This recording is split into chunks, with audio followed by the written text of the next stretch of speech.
Welcome to another Keelhauled podcast. I'm your host, Captain Logun, and we've got a lot of Sea of Thieves news to cover today, so tie yourselves to the mast and hold fast. Ahoy there, pirates. I hope you had yourselves a good week and a good weekend. I know I did. This week, we've got a lot to talk about, as well as Sea of Thieves doing emergency maintenance and turning off Hourglass. Did it just get arena'd? Also, we're going to be talking about the latest Sea of Thieves news, as they're going to be talking about some of the stuff that's coming in May and the current event that you really might want to consider taking a look at, and not for the rewards.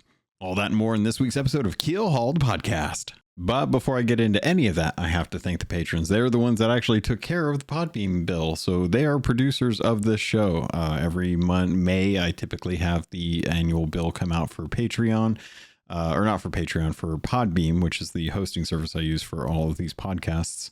And while they do a good job at what they do charge a fee, and the patrons take care of that. So I always appreciate the support that's given. It's never required. So I always appreciate when folks do want to help support this content.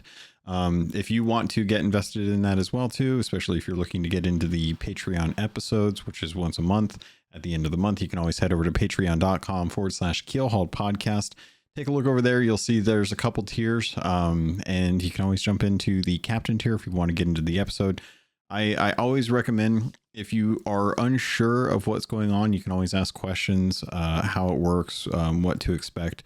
Most of the patrons that are there are kind of regulars for the most case. But definitely love to hear conversations from other people, even if you're not quite sure. If you're comfortable with getting into the episode and actually chatting, always happy to help coach folks if you have any questions about what to expect, or if you want to do it but you're not quite sure, I can always help you out with that as well too. But aside from that, I like to thank the patrons by name as well too. So every episode I like to call them out. Last week I missed on calling out one of the actual patrons' name, and they reached out to me, and I recommend everyone do this too. If I forget a name, or if it doesn't get transferred over, like Vaporwave last week, I want to make sure that I let them know that, it's not intentional. If it's not on the list when I check it every day, or not every day, every week, then there's usually a reason for that.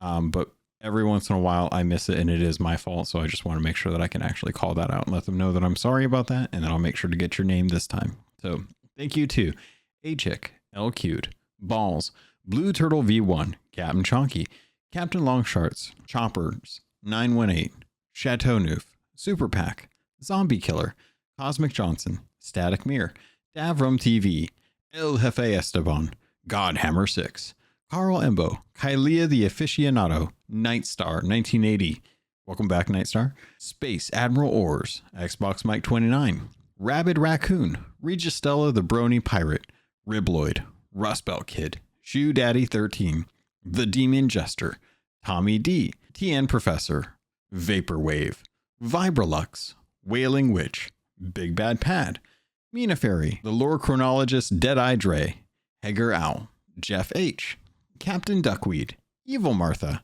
Peter Miller, Rooski Doo, Thor Von Blitz, Luke Lore the Insipid Ghost, and Zam Wow. Thank you all so much for your support. It really does help me with the bills and just planning for stuff. It's gonna be interesting in the coming months as I look to move across state. So aside from this coming weekend where I'm not going to be available, there may be more in the future with life. That's how it goes. But thanks to the patrons, it's made easier significantly. You guys have no idea. But anyway, let's get into the episode. First up on today's docket, let's talk about Sea of Thieves over on Battle.net. This weekend was the closed beta. I have been playing a little bit of it, not a whole lot, because I honestly don't really need to play on that version, but I did want to check it out and sail around a little bit just to see if there's any difference. And I really didn't see a whole lot, but it does look like there are some issues with the Battle.net version that they will have to take a look at before we get into the actual launch of that version. Honestly, kind of curious if we're going to start seeing this across like GOG and Epic Games. Kind of wondering like where they're going to be putting this, because I know that there are other PC launchers out there, and if they keep going this route, I'm afraid I'm going to be owning it on multiple versions. So little things that I would say is I did get my BattleNet sails as well as my Cobalt weapons, the mercenary set, or the Ebon set, I should say, of my weapons, and they're good. You know, they're there. They're a thing. You know, I did have some fun kind of putting together a couple sets for the BattleNet sales. So I did like the Warcraft one, I did the Overwatch one, the Diablo one, which I actually think I like the Diablo one the most. Did a little video of that just to kind of like show off like what you could actually do with some of these sales, given that they aren't giving you full sets of them. So when I got in, I was kind of just playing around with some of the different color schemes, and again, it just kind of reminds me again that I feel like this was a little bit of a missed opportunity. I understand why they're doing it the way they're doing it, but in actuality, I think that this would have been really cool to have some elaborate IP crossovers. Just the nature of how they're doing things with BattleNet, and having an opportunity to kind of work with them the same way they worked with them when they were doing Pirates of the Caribbean, or when they were doing Monkey Island, even just like the Bungie stuff. It was really cool to see some of those IPs come to Sea of Thieves. Even like I feel like the Gears of War set even got a little bit more love than the BattleNet stuff. And in hindsight, they're now all first party. So really just kind of wondering if this was maybe something that they knew was going to be doing, they were going to be doing for BattleNet, but maybe Blizzard didn't really have like a whole lot of say in what was going on with it. So in that sense, it kind of makes sense. Like, you know, they didn't get a whole lot of folks helping them put together kind of stuff for this release. They knew it was coming. They were working on the back end. They're still working on the back end, actually. And as we won't actually get this launching until later on in this month. Surprise, it's May. I don't know if you guys thought about it. It's actually May the 4th be with you today. And then tomorrow is, of course, Revenge of the 5th. And I don't know if there is one for the 6th. But overall, I was having a good time putting together some sets for it. I am, at the end of the day, still a Blizzard fan of their IP. And one of the posts that I put out, Mike Chapman actually said that he was glad that they got a chance to actually do something like this, as they tend to like some of the worlds that Blizzard puts together as well. So, and I know, like, just for myself, I've been having a heck of a lot of fun jumping back into Warcraft lately, just to kind of catch up with the story that they've been doing. So the campaign for World of Warcraft, War Within, has been really, really fun. So I've been enjoying that. Oh, hi, Fern. This is what happens when you don't close your door. You have little fluffies come in and want attention. So Sea of Thieves is going to be doing its full launch of the game on BattleNet on May 22nd, which will be the beginning for season 16. And if you guys weren't sure, that's kind of what we're looking at. So I'm actually kind of surprised by this, because it does look like the, oh no, I guess that is right. Yeah. Cause we've got 3 weeks of season 15 left. So if you don't have your 100 levels yet, you probably haven't been playing the game, but also you need to get your levels in. So definitely make sure you guys are doing that. But yeah, season 16 confirmed to be kicking off on May 22nd. And I'm going to be very interested to see what they do with this one, because I feel like this is going to revamp the Reaper's Bones. We've been seeing the graffiti all over the world. They've somehow managed to get the graffiti to be really big over on Galleon's Grave. If you guys haven't seen the rocks on Galleon's Grave, they're just absolutely plastered with red markings. I'm surprised there isn't just like, at this point, a big skull in the sky, or you know, like what's it called, like big letters. Like they don't have, they need to have like parrots with little banners flying around that have like the Reaper's graffiti on there. Which if I recall correctly, the cards over at the Order of Souls tent, or I guess it's not tent, the building over at Port Merrick, indicates that this is the Order of Bone and Sword, or Sword and Bone. And yeah, we're going to get that revamp on Reaper's faction. It'll be interesting to kind of see how these goes. And I would suspect that not this week, but the week after, we will probably start getting those kind of news videos and the breakdowns, as well as the developer updates and stuff, because we've had some emergency maintenances that have come down the line.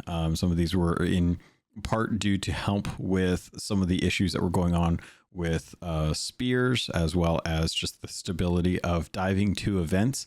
And it's escalated. And so I can't remember if we talked about it last week, but I know I'll go ahead and just cover it again. Krakens have been removed from the world event rotation, so they can now occur a lot more frequently as a result of that. I 100% support this. I think it's a really good way to kind of introduce a world threat back into the game. That was an issue when it was an issue you had to take into consideration, and it hasn't been that way for quite some time. So having it actually be a threat in the world that is now on par with like an emergent megalodon or a skeleton ship, I very much appreciate this, because it's something that not too many players coming into the game that have not been sailing for a long time haven't really had like a full-fledged Kraken experience. It's so rare. And now it had been so frequent that they actually had to go back in and play around with the timing. So because of that, there have been issues. And lo and behold, the issues that they were running into were all things that were tied to diving and Krakens and stability. So there has been quite a lot of updates going on. And I appreciate that Rare, once again, is willing to, say like, hey, things are a little messed up right now. We're going to do some maintenances for this. So I'm glad that they did this. It was definitely necessary. Like it was getting kind of rough. So they went in, made sure to actually work on some of these during the week, and they're still having some issues. So even 5 days ago, I think they brought it down for a hot fix that was that was going to address the long load times and black screens while diving. They've now discovered that there's additional work that needs to be done to help resolve that issue, meaning that there are still long load times on the black screen issues, as well as just diving in general, where it's taking a while.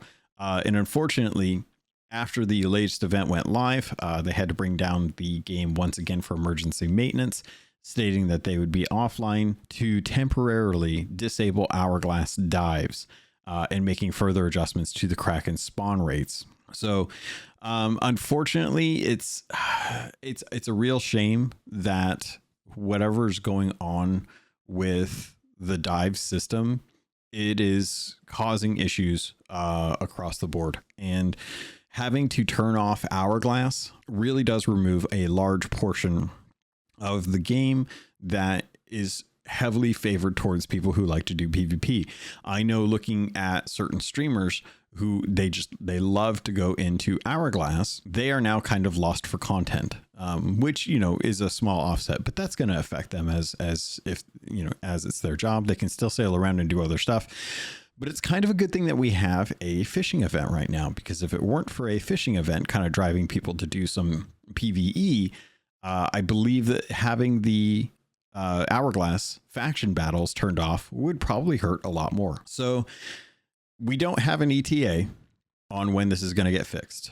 This was going in on Friday. It is now Sunday. We've not heard any kind of commentary about what's going to happen, but I imagine that this will probably not see any resolution until at earliest this coming Thursday, which actually kind of reminds me too. This coming weekend, the weekend of the 10th and the 11th, I'm actually going to be off for a trip. So there won't be a podcast episode this coming weekend, but I will be putting this one out now, and there will be one afterwards. And that's going to be with a guest. I'm not going to say who, just so that way they have the opportunity to back out if they want to. But I've got a couple guests that I'm working on doing interviews with, or podcast episodes with, I guess would be a better way to explain it. So that they can actually, jump in, have a good conversation, talk about the game, and you guys get some other opinions out there aside from just mine. But at this moment, we have, 3 weeks before the next season. This is going to be a season that pushes us to do more PvP as it revamps in part the Reaper's Bones faction as a whole. And yeah, not really good to have issues with the dive system for faction battles, a few weeks prior to a big update, which I guess in some ways it's probably going to introduce more to the game in adventure, because that tends to be how these updates typically work. They haven't really touched faction battles since, aside from opening up different cosmetics, they haven't touched faction battles at all since launch. Well, that's not entirely true, because they have added more spawn locations. They've also adjusted like how things work on the ship. There's been tweaks, but for all intents and purposes, there hasn't been a content bespoke update to Hourglass since its insertion into the game. So, which honestly, I don't know that they really need to do anything. I do know that there's a lot of people that still bemoan the desire to have a timer, but then not have a timer, have a shrinking circle, but also not have a shrinking circle. Being able to get access to the hideouts at different requirement levels or different criteria that needs to be met.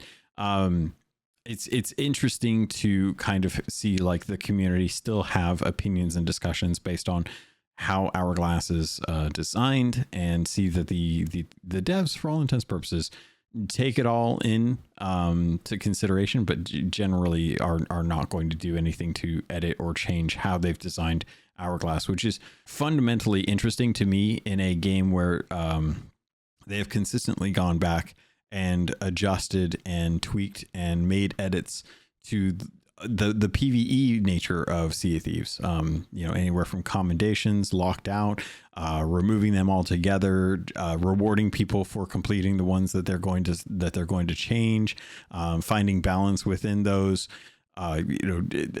They're always ever changing how they design commendations to try and see like how people interact with them, and everyone has their thoughts on those. But for all intents and purposes, Hourglass seems to be rather untouched. And I don't know if that is because the fewer variables they add to it, the more competitively sound it is, there is a factor, like I think taking spears into the game while going into an Hourglass battle does add another tool into the mix, which adds another variable, which, I would say a lot of Hourglass people tend to go into Hourglass battles trying to compete on as fair of a ground as possible, which I think is honestly kind of a folly when you take into consideration there are curse balls, but not using curse balls in an Hourglass match to me seems like you're setting yourself up to be at a disadvantage just at the base level that it's a sportsman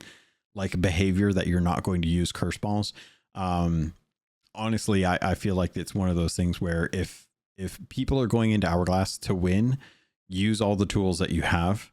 Don't feel like you have to restrict yourself because of an unspoken law. If you want to break that law, that is within your rights. There's nothing that's saying you have to do this, because if Rare allows it, at the end of the day, their rule or their say is the only say that really matters. If you want to win the fight your way. As long as it doesn't go against what Rare says is okay, kind of thing, So it's interesting to kind of take a look and just kind of see like this is one of those things where we haven't had Hourglass affected too much by stuff that's going on in the world, but for whatever reason, the dive system has just had a huge hiccup with the introduction of this season. So very peculiar overall. Don't really know what else there is to say about it. I'm hoping at some point I'll get an opportunity to talk to Drew about this. I would love to be able to have his kind of, a long form discussion on this. Just kind of get an idea of like, what are some of the key takeaways from moments like this, where they know that what's going on is detrimental towards the overall health of the game. Unfortunately, when they go in to do these patches and they do these updates, not all of the key systems that are in the game can be tested, or can be tested in a thorough enough way at such a large scale that they're able to catch some of these issues that are going in.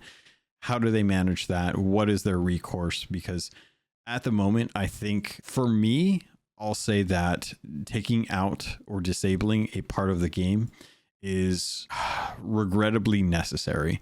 But at the end of the day, I think it would be better that if there is something that is going to cause a big issue, I'd rather them disable it for the time being and let the majority of the gamers actually enjoy it, even if it's something that I love to do.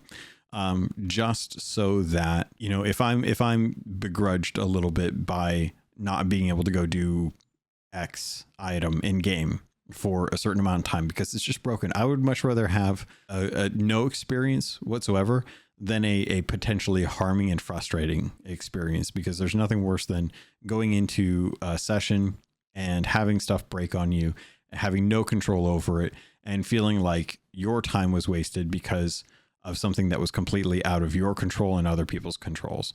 So much better to disable it, let people work on it, test it, make sure that it's working properly before you bring it back online, so that people don't have that negative experience, because they're not getting a bad experience if there's no experience to be had outside of it just being a bad experience that you don't get to do it.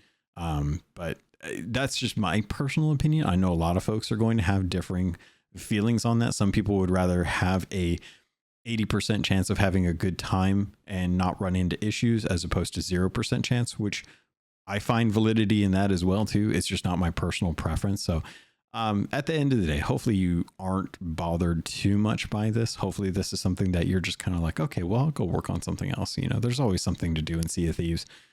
Even when people say that there's nothing to do in Sea of Thieves because the commendations are too short, there's always something to do in Sea of Thieves. Not everyone has everything done. So I know there's something that you don't want to do. You're thinking like, oh man, I really hate gifts, but maybe I should go hunting for a burning blade so I can go grab a couple. Or maybe I should go kill some emergent skeletons. It's not going to be lucrative, but it will be something to work towards, which at the end of the day, I think everyone should be working towards something, whether it's gold, good time or commendations, what have you. Just make sure that you're going in with the mindset to do something that's going to bring you enjoyment out of the game. Because if you're not enjoying the game, why are you even playing the game? With that being said, I think it's good jumping off point to talk about what is actually coming in Sea of Thieves during the month of May. As of right now, we are already in two things. One, the closed beta for Battle.net, which I talked about, but also the Festival of Fishing event, which if you haven't jumped into this, don't worry, there's time. You'll have until I will say Sunday, May 11th. Even though the cutoff time for that is technically in the AM for most of us on Monday morning. Most of you are going to want to get this done by the 11th though.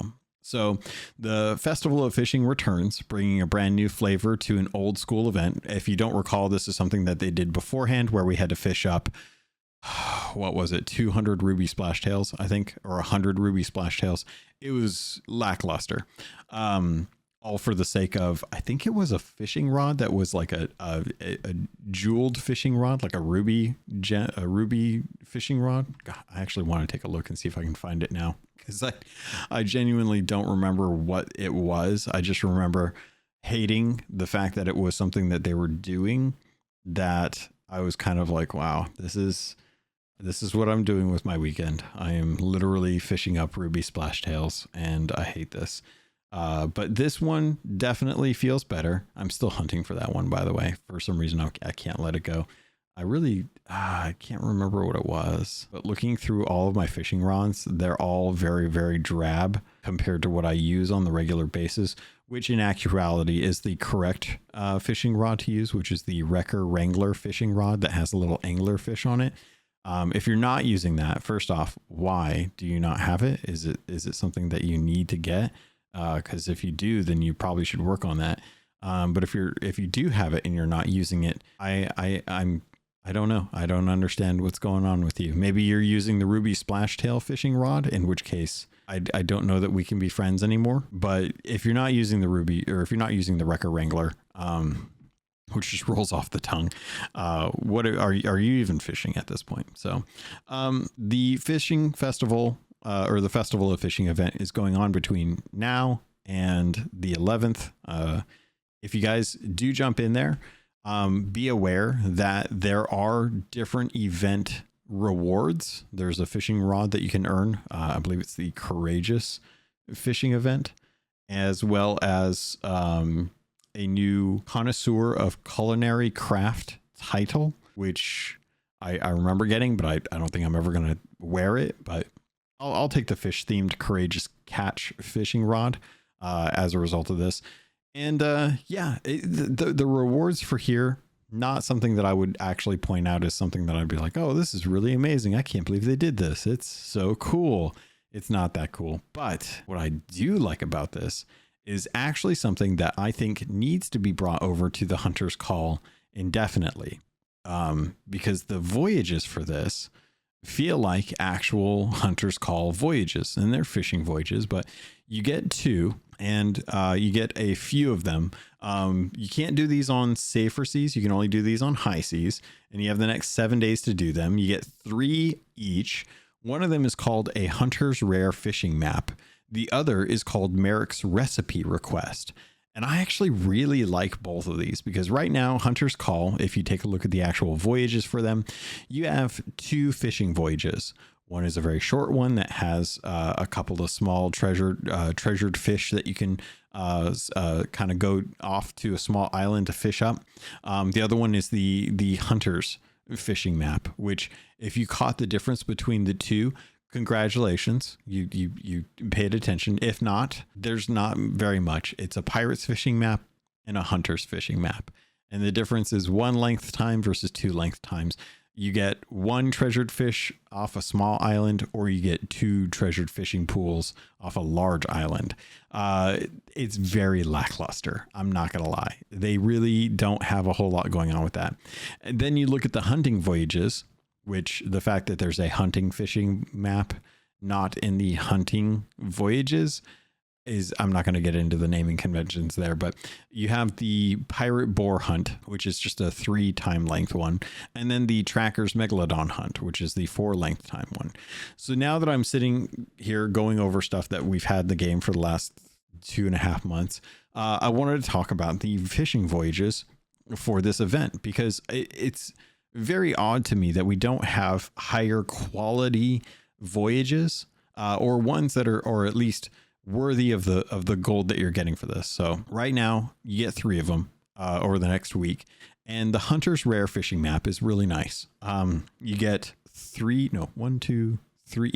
pools of treasured fish. Each fish is probably worth about 10,000, I think, roughly 5 to 10,000, I think is what I was getting when I did them.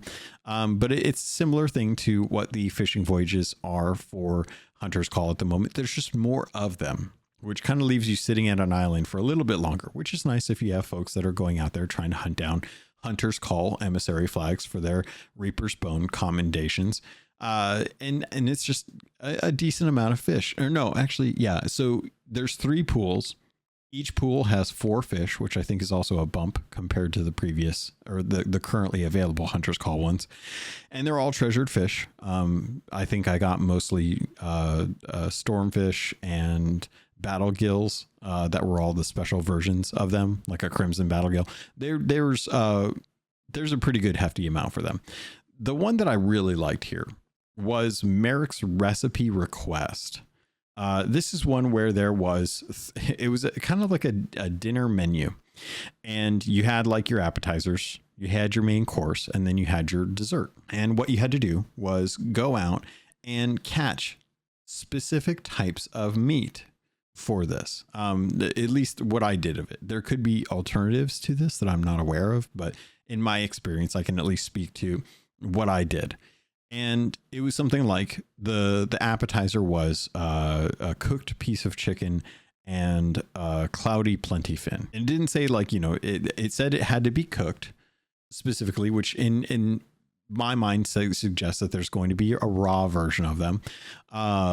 But you have to go, and much like a old school Merchant Alliance Animal Quest, where you had to go out and collect specific varieties of pigs, chickens, and snakes, along with the occasional powder keg here and there, you are going out and fishing up specific types of creatures, or you're going out and getting the meat from other creatures. So in my example, I had one where it required me to get a chicken, piece of chicken cooked with a cloudy plentyfin cooked.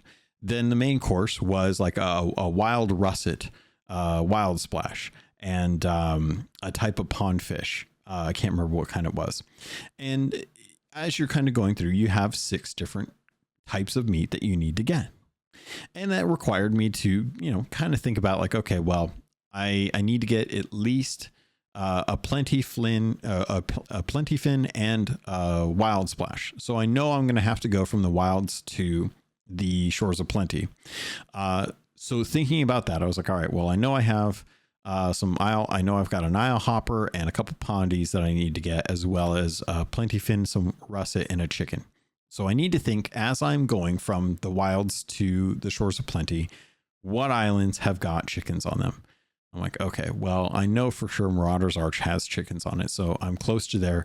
Why don't I go over there and fish up some of the wild splashes that I need and work on those? So I did that, got my chicken, and then started to make my way over to the shores of plenty. And then I remembered, I was like, oh, I know, Hidden Springs Keep, perfect place for pondies. I'll go over there, I'll get an Isle hopper, I'll get my pondies, and then I'll work on my cloudy plentyfin as I've hit like the actual shores of plenty section of the world, right?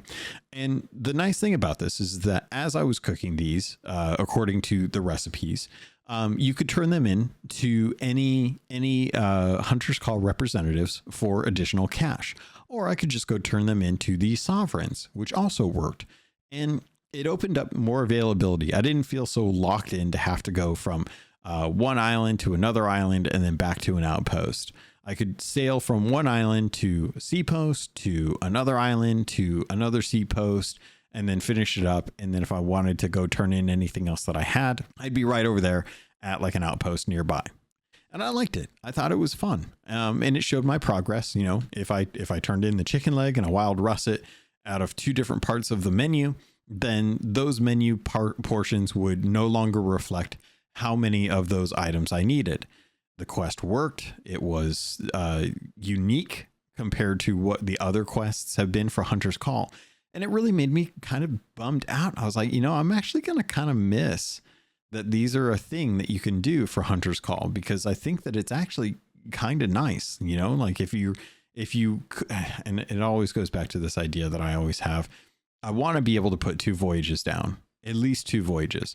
No, I'm not talking about the message board. No, I'm not talking about messages in a bottle. I'm talking about being able to put down and choose your emissary how you will, but being able to put down a merchant quest to go get a few chicken and snake off of crooked masts, right? And then throw down a Hunter's Call and hope that there is a fishing voyage that drops me off, or a merchant recipe, or a Merrick's recipe to have a specific type of fish and meat that would be tied to something that I could find on Crooked Mast. So if I wanted to, I could, capture the types of animals that I need for my Merchant Alliance quest, and then be able to go and take out some of the other animals so I could use that meat towards the recipes, and just try and like pair stuff up a little bit, kind of add a little bit more complexity to your voyage. So you're not just going from point A to point B, working directly for one faction only, and their stuff is there, but you find a little bit of gold hoarder on the way, or you want to put down a gold hoarder just because you want to get the completions done as well. So you're trying to double up on the voyages, stuff like that. I think it is very, very compelling to me as a gamer, as someone who's trying to get more done on one island than having to hop around from island to island or sea to sea to sea to be able to get these done. But at the end of the day, I hope that Rare takes a look at the engagement for these voyages and tries to push them into Hunter's Call as a whole, because I think this event, while not necessarily something that's like exceptionally cool as far as like compared to when we had the Ashen Athena sea forts, kind of the potential for getting an Ashen Athena sea fort vault with like 15 chests. It wasn't lucrative or exciting as that, but the concepts here I think are valid and should be something that's just strictly introduced into the Hunter's Call. If you remember the first festival of fishing, the voyage that we were given took you to an island where there was like a little fishing pool, and you fished fish out of that fishing pool for the event. Look, X number of time later, that is the base voyage for the Hunter's Call representatives. And I think that's really smart. I think that would be really nice if Rare took this voyage and just plopped it right in there with the rest of the fishing voyages or the hunting voyages, or even just as their own voyages, come up with your own types of recipes, and hell, add a little flavor to them, instead of saying like it has to be cooked on a stove, say it has to be charred by a gunpowder keg. And then, you're sitting there and you're trying to like kill animals with powder kegs, to get the charred meat instead of, and call it like well done, something like that. It just come up with some fun ideas like that around the design, and then add those to the Hunter's Call over time, similar in the way that they did the revamp for many of the other emissaries. But at the moment, currently, they're working on Reapers. We'll have to see how that goes and see what they're going to be doing with them in the coming season for season 16.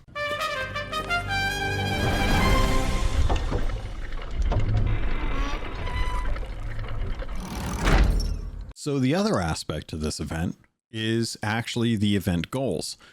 So if you go into your pirate log and you take a look at your let's see, your seasonal progress, you head into your events and you go into special events, you'll see that there's a festival of fishing, which will give you 5 different events to complete.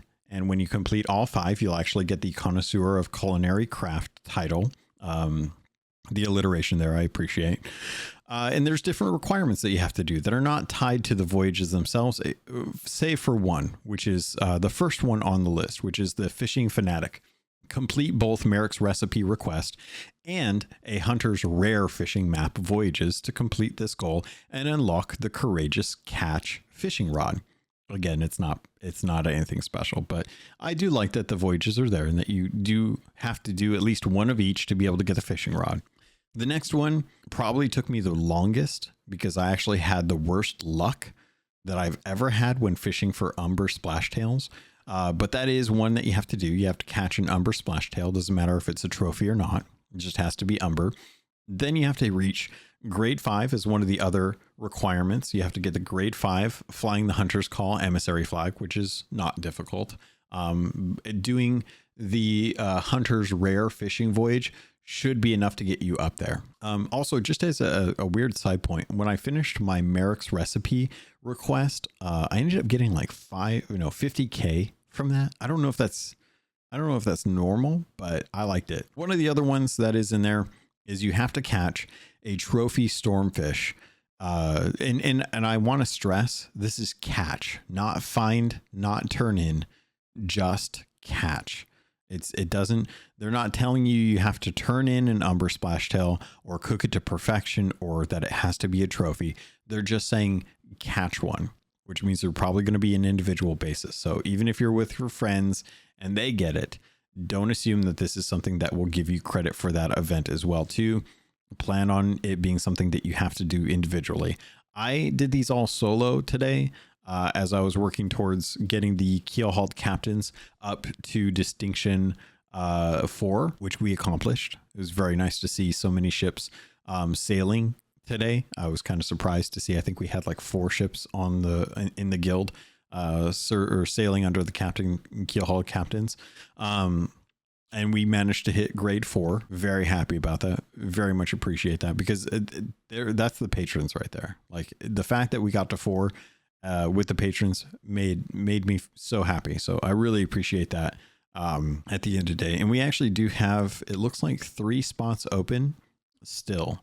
So if you are one of the captain patron members and that is, you're looking for a guild to get in, we're now at grade 4 distinction, which is awesome. So We now have a whole slew of different reputations to be able to work on, or not reputations, excuse me, commendations to be able to work on for that. So really, really glad that we were able to get that done. It helps kind of put me a little bit closer to completing those Guilds of Gold commendation, as I am predominantly sailing under my guild, and with it only being only being grade 4 right now, I at least get to go work on donating maps at grade 4 distinction. So glad to see that happen this weekend. I can't remember what we were talking. What was I just talking about when we were talking about the grade 4 stuff? You had to do the different event stuff. Sorry, I lost my train of thought, but we're back. So yeah, special event. You have to do the one each of the new voyages that are for the event. You still got 7 days, so don't worry about it. Well, worry about it, but don't stress over it. You have to catch an umber splashtail. You have to hit grade 5 in an emissary flag. You have to catch any trophy stormfish. Doesn't matter what kind, just has to be a trophy stormfish. My recommendation, find where the storm is going to be. Head over to rarethief.com. Look up the storm tracker map. Find out where the storm's going to be. Head to an island that is going to be in that path shortly. Fish off the boat in the storm near the island where the waves aren't going to be like crazy, and you're going to have less chance of worrying about like the holes being put into your ship because the water will be calm near the actual shoreline. And then the last one, which is catch 10 trophy fish, which honestly didn't take me quite so long.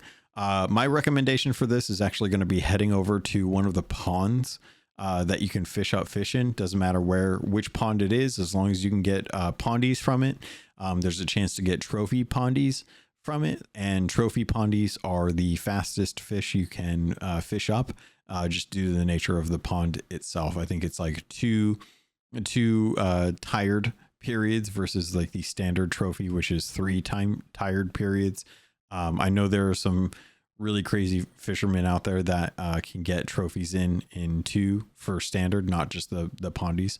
It's a skill I don't have. I always seem to take at least 3, but those are my recommendations if you're trying to get those 10 trophies. I would recommend doing them in conjunction with your Merrick's recipe, because as you're working towards the Merrick's recipe, you will end up potentially capturing trophy versions of the fish that they ask you to get for that voyage, which will help kind of cut down on the amount of time it takes to actually fish for them. And that's it. That is actually the event. It takes about a day worth of sailing to kind of go around and do stuff. I think I started pretty early today, just jumping on to do stuff. I actually got distracted with a burning blade. I hopped on my Xbox for the first time in a while, and was playing in the living room. And I usually when I'm on my Xbox, because I'm on controller and I'm used to mouse and keyboard, I usually jump on console only servers just to give myself a little bit of a handicap on there. But I gotta say, the server that I was on, I stayed on the entire day. It was super chill. Everyone was doing their own thing. No one was really giving each other any guff. No treasure was being stolen, but no treasure was also being lost either. So I ended up stealing a burning blade. Well, not stealing, defeating, and then capturing, and then going and doing camps until I hit grade 5. And then I went and I turned it in, and that completed some of my commendations there as well. And I took all those, I took all of the bone collars from them, or from the ship, and then went hunting down skeleton sloops so that I could work on the commendation from the other commendations that require you to sit there and shoot skeleton ships with bone collars in the war chest. Because I think I'm literally down to the Horn of Fair Winds, hitting skeleton ships with bone collars from a cannon, and then having ashen skeletons defeated by bone collar skeletons. They're the last 3 of my war chest commendations that I need to get finished up, and then I will be completely done with those. I can move on to the Treasures of Adventure and some of the other ones that I'm still like working on. But Pirates of Mischief, completely done. Very happy about that. I still need to go kill a bunch of ancient megalodons, which I'm okay with. That's fine. It is what it is. I still need to hit player ships with spears. I never have spears when I get into altercations with other ships. So I got to work on that. But then I'll have the spears done. I need to kill, I think, like 2 more sharks with hunting spears, and I'll be done with those. It's really going to be the grizzled and pristine teeth and scales that I need to get done. Once those are done, once the ancient megs are knocked out, that'll be it for the Wild Seas commendations. I'll get that special Wild Seas Megalodon curse, which, not gonna lie, one of the best curses out there. You can disagree with me if you want. You're gonna be wrong. It is one of the pirate legend, the gold curse, I would say, and the Megalodon are probably top 3 for me. I'm curious what your guys' top 3 is for curses, because I know there's some people out there that probably really love their Ashen curse or their Sunken curse, but I'm gonna say my top 3: gold curse, and I guess I always forget about the PvP curses, so I guess ghost and skeleton curse would have to count in those as well too. I don't have them, so I can't really speak to how much I like them or dislike them. But at least what I have as far as pirate legend, gold curse, and then I want the Megalodon curse, those are going to be like my top 3. So curious what you guys' top 3 is. Let me know in the comments or over in the Discord, wherever you're listening to this. I'd be curious what your top 3 curses are. As we're looking ahead, there is still more to come in May. Surprisingly enough, we've actually got the next Style of Thieves contest coming. That is going to kick off on May 12th. That is Monday, May 12th. And that's going to be going till Thursday, May 15th. So not this week, but the week after, when we start getting a little bit more news about stuff that's going on with season 16, there's going to be a Style of Thieves contest, which, if you're not familiar, they will put out a number of entries or themes that you have to enter into. You will do your best to represent what you think that theme means through clothing, and you will have to post your photos either through the Discord, typically on social media, but I believe the forums may be an alternate way of submitting your designs. You'll have 24 hours to be able to submit your design for each day that the different themes are going on.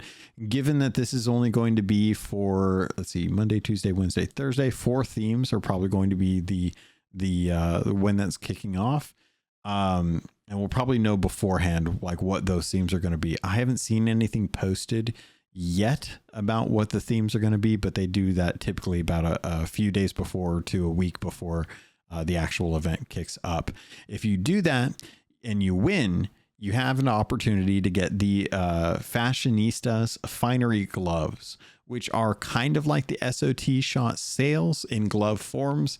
It's like somebody dipped their hands into the SOT shot sails, and when they pulled them out, their gloves were covered in the color themes from that, but also a slightly different color than the funny blue hat, which I know infuriates people who want to have matching color sets and the hues are just slightly off.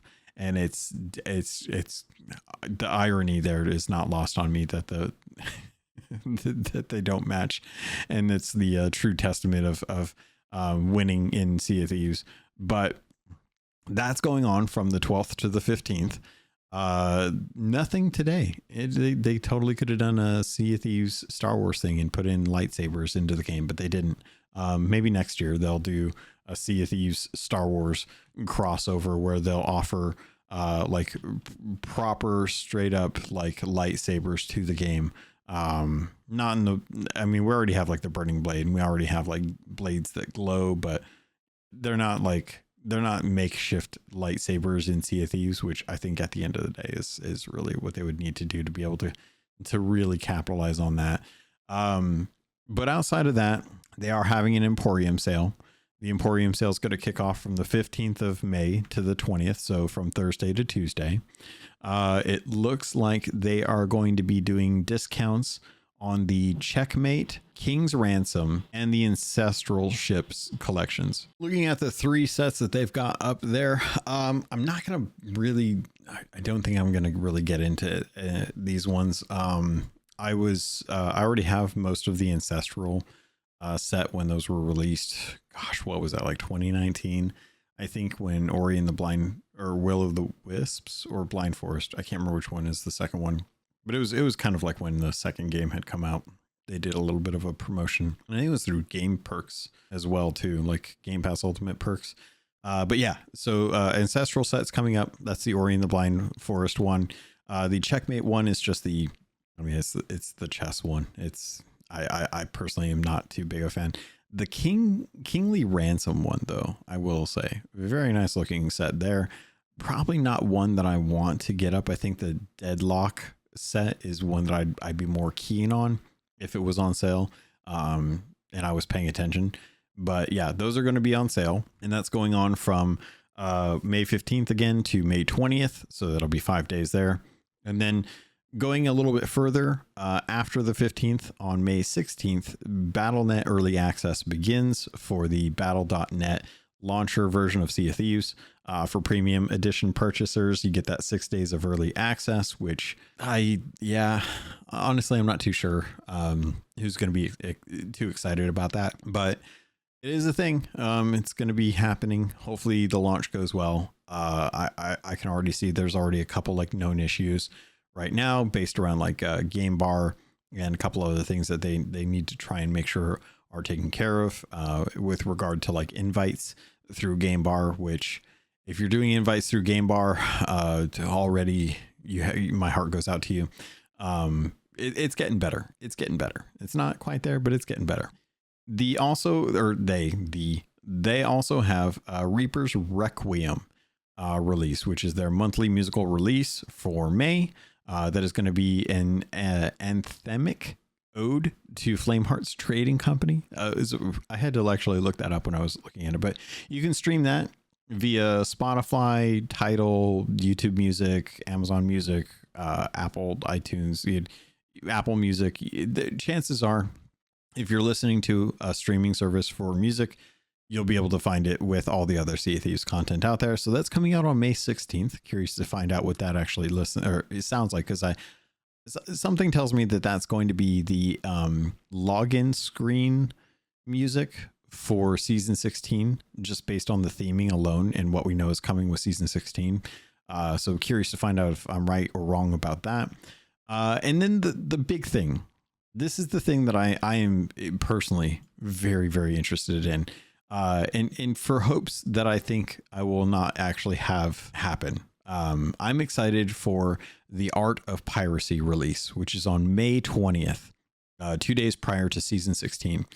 And this is going to be the worldwide release of the next book for Sea of Thieves, the next art book for Sea of Thieves, not a storybook, but an art book. So I remember when the game was coming out back in 2018, I actually pre-ordered the signed copy of the art book, which I found out, like in hindsight, was probably a really smart idea, because there's not too many signed copies, and there's not even like regular copies that are widely available in print anymore for the actual regular art book.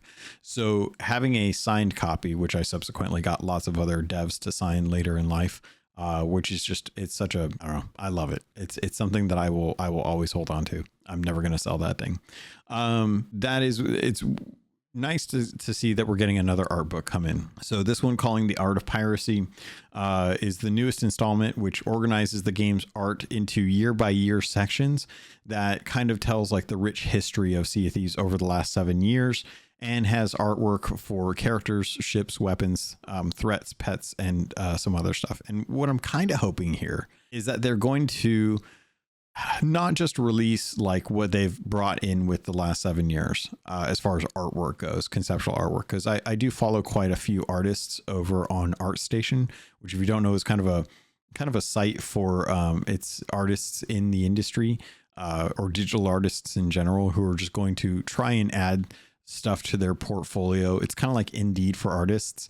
That way folks can kind of like say like, hey, once content has been released for this season 15 and the assets are out there in the world, I can now go and put all of the conceptual artwork that I was commissioned to do or paid to do for Rare into my ArtStation portfolio to kind of showcase like this is the artwork that I did, whether it's be 2D, 3D, all that stuff. So I'm kind of hoping that this is going to add stuff that we have yet to see that is just purely conceptual stuff, because looking at Sea of Thieves in the state that it's in, and looking at what was originally showcased in that first art book, the art book that really kind of like conceptualized all the potential in Sea of Thieves, I would say a good 90% of that book has finally come to realization, especially with season 15. What I will say is that there are still things in Sea of Thieves that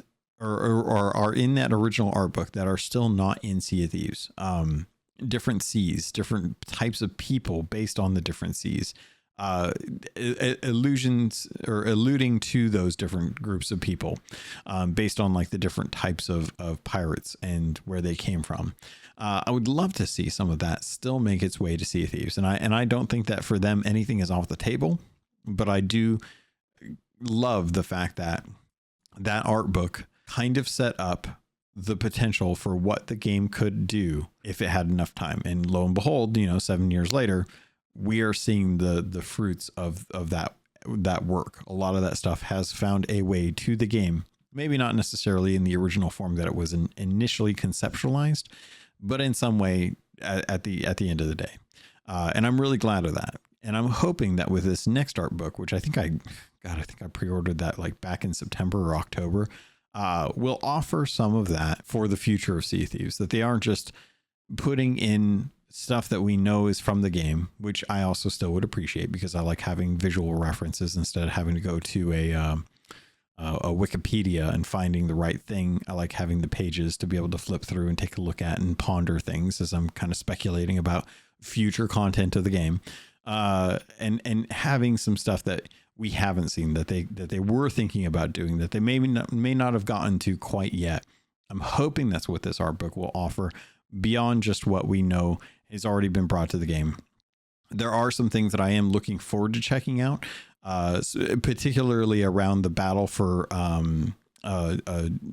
Golden Sands Outpost, which eventually became New Golden Sands Outpost, which then eventually became Port Merrick. But Golden Sands Outpost, I'm hoping that they will have some of the conceptual artwork for that, as well as many of the adventures that we've had and mysteries. I think it would be great to go back and flip through some of the history of the game, take a look at some of like the where is DeMarco kind of stuff, like DeMarco is dead kind of thing, where we had a whole plot line, tied around the Siren Queen killing DeMarco Lasing, to get back at his dad, which we still have not seen resolution in the comics. The comics, by the way, he's alive, and they found him and they got him. He's alive. So is Leopold, which I think is his dog's name. Which still makes me wonder what was going on over at Sailor's Bounty, but I'm not going to get into that because it's another loose end. But I would still like to see the return of DeMarco, as well as Lissetti. I would still love to have Lissetti be a large part of Sea of Thieves' story, because at the moment, the story that we have has been very light. We've had teases and hints, but the story overall has not really seen any major shifts or changes. We still have a lot to go into as far as like the captain and what's going on with there. I saw a post the other day on social media that really made me wonder what it would be for Sea of Thieves if we had someone kind of take out each of the different adventures and kind of pull out like all of the loose ends and say like, these are all the unfinished storylines. Because I think I saw something that was like that on social media, and I know I should have like bookmarked it, saved it, something like that, because there were a significant number of storylines that were either kind of shortchanged or not given as much time as I would have preferred for them to kind of like showcase like what was, tell the story, finish the adventure for these characters in the game, because there's so much that still left up in the air. And I think a lot of us are excited about that. And I think when more story comes to the game, it will definitely bring back a few of the people that I talk to on a regular basis, who have been kind of like, they're adding tools. I'm not really interested in tools. I'm more interested in story. I've done all the PvP I want. I just want to know what's going on with the characters in the game, because those are the compelling aspects to it. That's when the world really shifts, is when things happen with players. And by players, I mean like the players in a story, the characters in a story. Sorry, it was a weird Shakespeare reference. But yeah, looking forward to the art book. Again, that's coming out on May 20th. It's up for pre-order through Amazon. So just head over. It's being done by Titan Books, which Titan has been fantastic stewards, I would say, for Sea of Thieves as far as like comics go. I just this weekend was free comic book day. It's always like I think it's like the first Saturday of May, but it was free comic book day. I got a whole bunch of comics for free, in particular, a couple that I was really hoping I would get. So I actually had to call around to find them. But while I was at comics, or the comic book shops in my area, my local area, I dug through kind of their past books that they've kind of just, they store the archives of past issues. Nowhere could I find anything from Titan Comics for Sea of Thieves. I was digging and digging and digging, and I was looking around. I was like, wow, I am very surprised, because I know this is a very niche thing, people looking for Sea of Thieves comics. And I had been able to find a fair amount of the variety. No, not variety. Are they variant? Some of the variant covers for the issues. Some of them I only ever got the variant issue cover. I never got the original first print. But it's nice that Titan has been doing this, because I think Titan does a pretty good job of their books, especially like the art books or the hardcovers or the trade backs for some of like the comics that have come out. And granted, you know, every single one of these is going to be available for free through Amazon. If you head over to the former Comixology stuff for Amazon's books, if you just search Sea of Thieves, you'll find all of the comics online. You can download them for free. Something I think Rare has been very kind and generous of, considering it's like content outside the game that talks about the story and reveals information about the story and the characters in it. The fact that that's always been made free and available, I really appreciate. I really appreciate that Athena's Fortune, the first book, is up on Spotify and Amazon, or not Amazon, YouTube for free. So if you never read the first book for Sea of Thieves, and you're more of like you're welcome to long form audio, you're listening to a podcast, I would be surprised if you wouldn't be interested in listening to a book about Sea of Thieves on audio. That's available for free. You don't have to buy it through like a store or anything like that. You can actually go get that content for free. I'm still waiting for the second book to actually be made available somewhere online for free, because that's typically kind of Rare's MO. This is the first time I think I haven't seen them do something like this in a hot minute. But that'll be nice if that does actually happen, so that folks can get access to that story, to get access to that history for Sea of Thieves without having to be, having to go out and actually pay for that, when we can more easily spend the money on cosmetics. I mean, what's the point of having an Emporium sale if it doesn't actually drive sales, and not driving sales as in like, unfurling ship sales, but you know what I mean?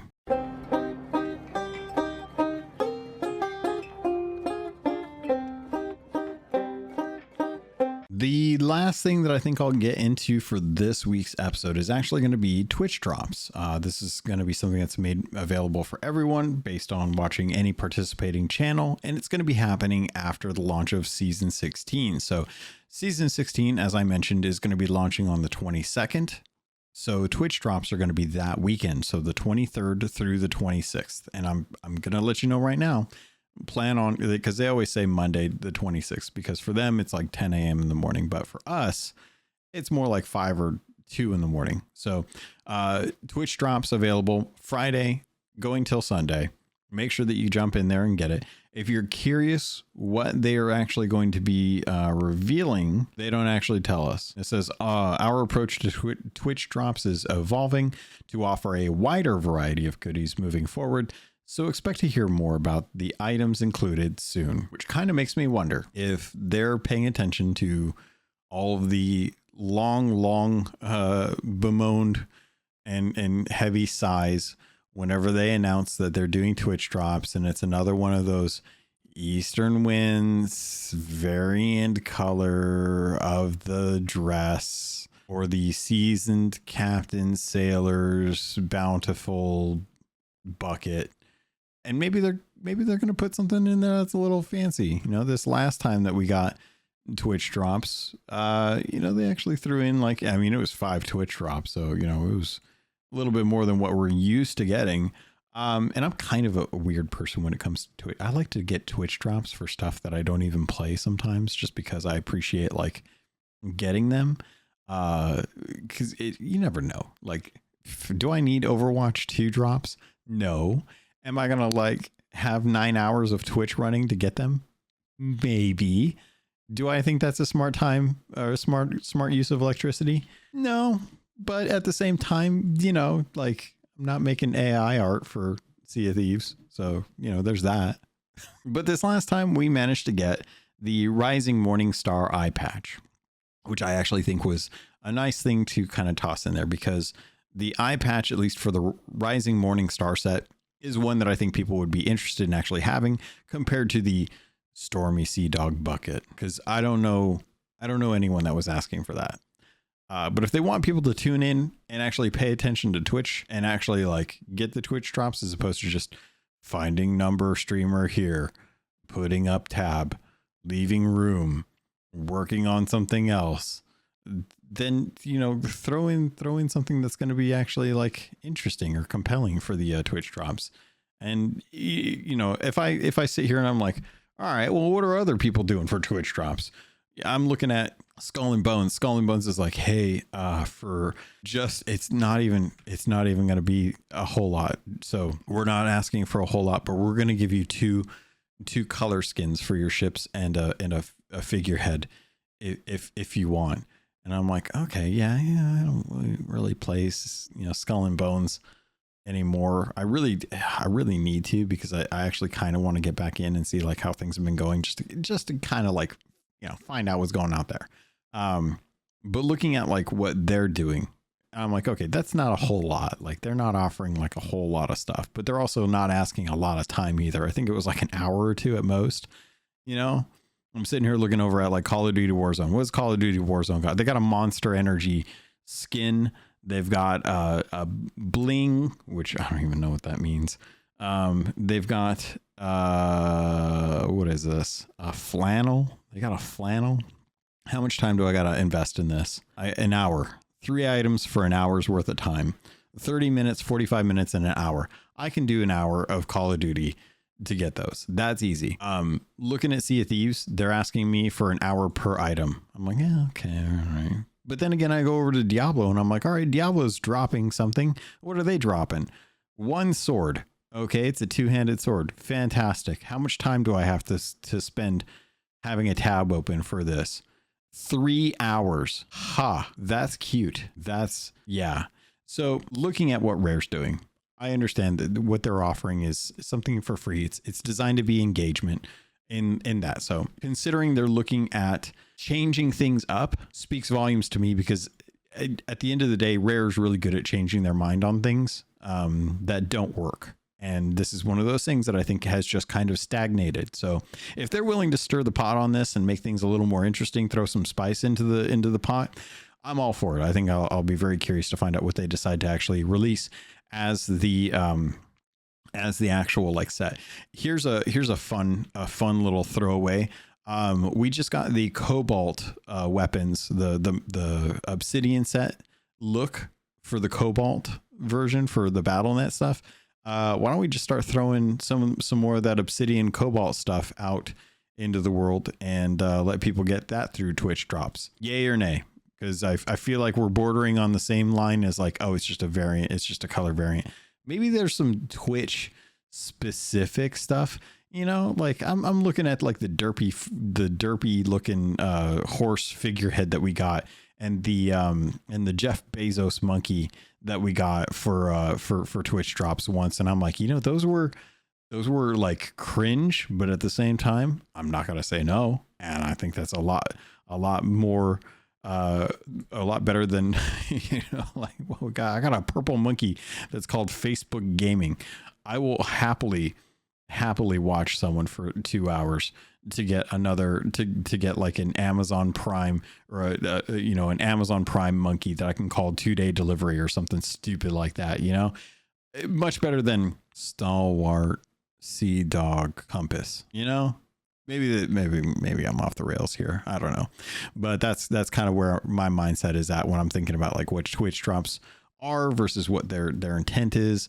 And what really drives enjoyment and enjoyability from the gamers. I think you put a silly looking hat in the game, people are going to meme it, and people are going to want to meme it. And if they get it through Twitch drops, then they're going to have engagement there. People are going to want to get it.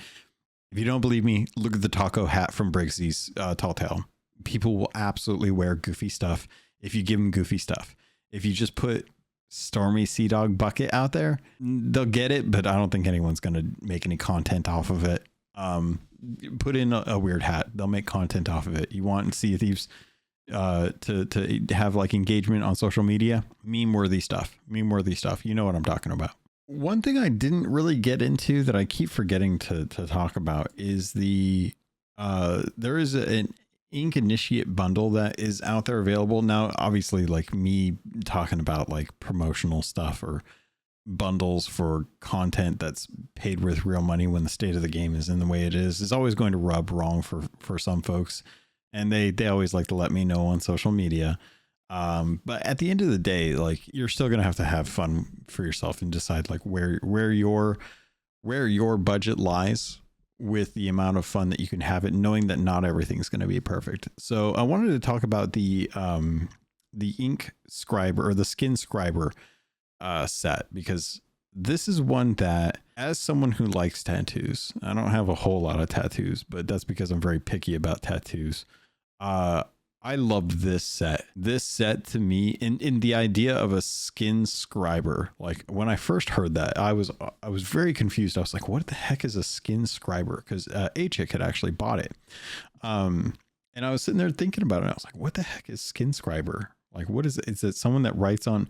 And then it hit me, and I was like, oh, it's a tattoo artist. That's awesome. What a weird way of saying a tattoo artist.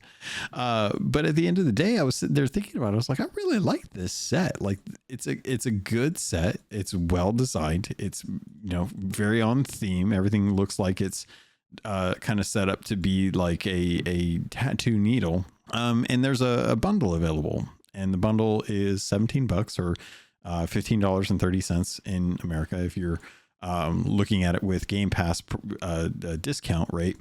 And I'm very tempted to get the bundle because it gives me the costume, which I think is cool. I would much rather have the actual cosmetic set for the ship, because I think that actually looks better.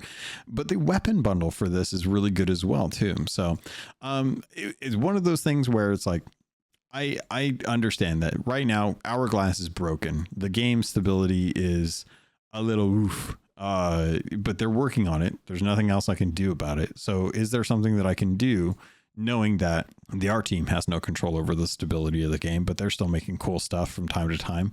So I'm going to talk about that, and I'm going to talk about what I like about the art stuff, because I can't sit there and talk about what the engineering team is doing bad or good all the time. That's just not going to be fun for anyone.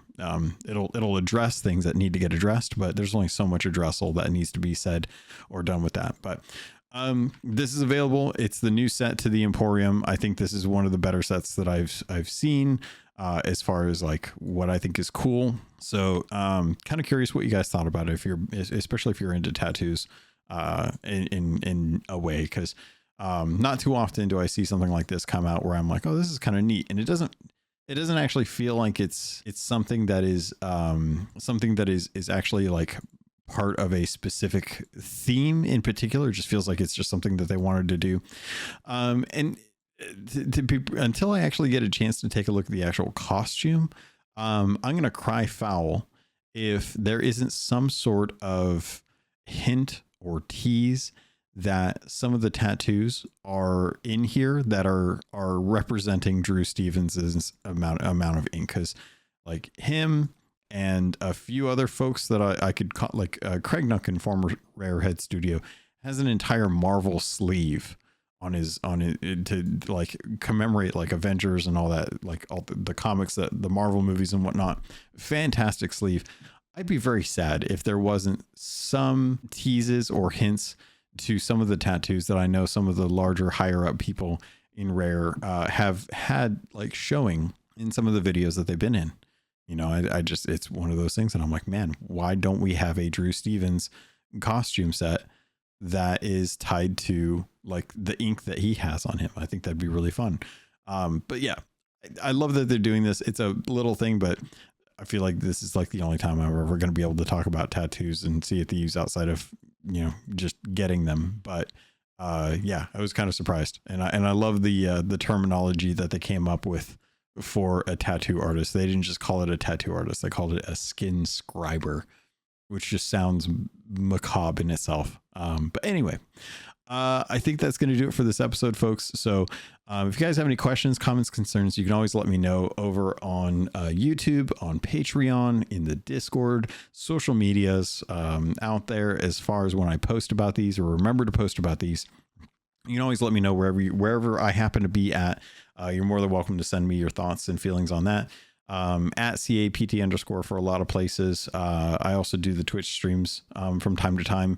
I'll probably be doing that sometime this week as well, because I have been jumping into a few games, so it may not necessarily be Sea of Thieves all the time, but we'll definitely be streaming something at some point. So keep an eye out there. Otherwise, you guys can jump in and say hi in the Discord. We are going to be, again, just a reminder, no episode this coming week because I'm going to be in Ohio at a concert, and it'll be my first time actually getting to see Metallica live. I'm looking forward to that, and a couple other artists like Ice Nine Kills and Chevelle, and yeah, it'll be a lot of fun. So I'm going to be traveling, so I won't be able to be at my computer, which means no gaming, but also, you know, like doing stuff that I'm having fun doing, that is, you know, getting out and touching grass, which I think at the end of the day, I can be afforded a little bit of time to go touch grass. All right. So if you want to get a hold of me, plenty of ways to do that. Otherwise, keep it locked in for the week afterwards. We'll definitely be talking with folks for Sea of Thieves, covering the news, whatever's been announced. Apologies in advance for not having an episode out for next week, because I know unless something major happens and I have time during the week to actually sit down and record, it will probably be a week where I won't get something out. So with that, pirates, thank you. I love you, and I look forward to sailing with you on the Sea of Thieves.